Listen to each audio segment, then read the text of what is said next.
شروع اللہ کا نام لے کر جو بڑا مہربان نہایت رحم والا ہے۔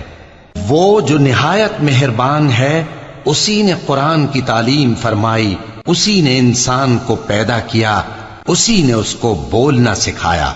سورج اور چاند ایک حساب مقرر سے چل رہے ہیں اور بوٹیاں اور درخت سجدہ کر رہے ہیں، اور اسی نے آسمان کو بلند کیا اور میزان عدل قائم کر دی کہ اس میزان میں حد سے تجاوز نہ کرو، اور انصاف کے ساتھ ٹھیک تولو اور تول کم مت کرو۔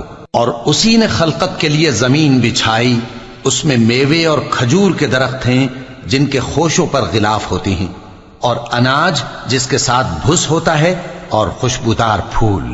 تو اے گروہ جن و انس، تم اپنے پروردگار کی کون کون سی نعمت کو جھٹلاؤ گے؟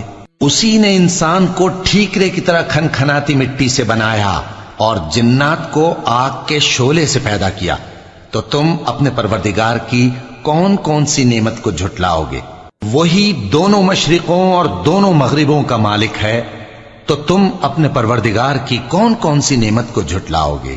اسی نے دو دریا رواں کیے جو آپس میں ملتے ہیں، مگر دونوں میں ایک آڑ ہے کہ اس سے تجاوز نہیں کر سکتے، تو تم اپنے پروردگار کی کون کون سی نعمت کو جھٹلاؤ گے؟ ان دونوں دریاؤں سے موتی اور مونگے نکلتے ہیں، تو تم اپنے پروردگار کی کون کون سی نعمت کو جھٹلاؤ گے؟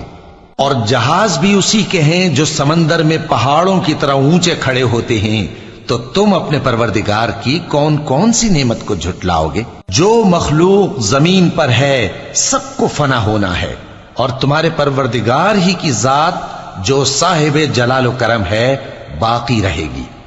تو تم اپنے پروردگار کی کون کون سی نعمت کو جھٹلاؤ گے؟ آسمان اور زمین میں جتنے لوگ ہیں سب اسی سے مانگتے ہیں، وہ ہر روز کسی نہ کسی کام میں ہوتا ہے، تو تم اپنے پروردگار کی کون کون سی نعمت کو جھٹلاؤ گے؟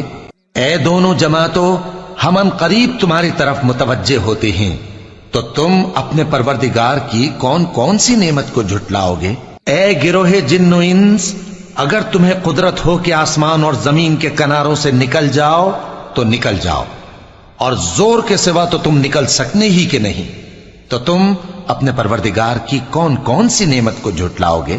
تم پر آگ کے شعلے صاف اور دھواں ملے چھوڑ دیے جائیں گے، تو پھر تم ان کا مقابلہ نہ کر سکو گے، تو تم اپنے پروردگار کی کون کون سی نعمت کو جھٹلاؤ گے؟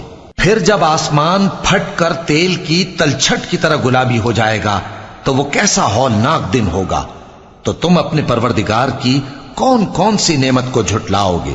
تو اس روز نہ تو کسی انسان سے اس کے گناہوں کے بارے میں پرسش کی جائے گی اور نہ کسی جن سے، تو تم اپنے پروردگار کی کون کون سی نعمت کو جھٹلاؤ گے؟ گناہگار اپنے چہرے ہی سے پہچان لیے جائیں گے، تو پیشانی کے بعد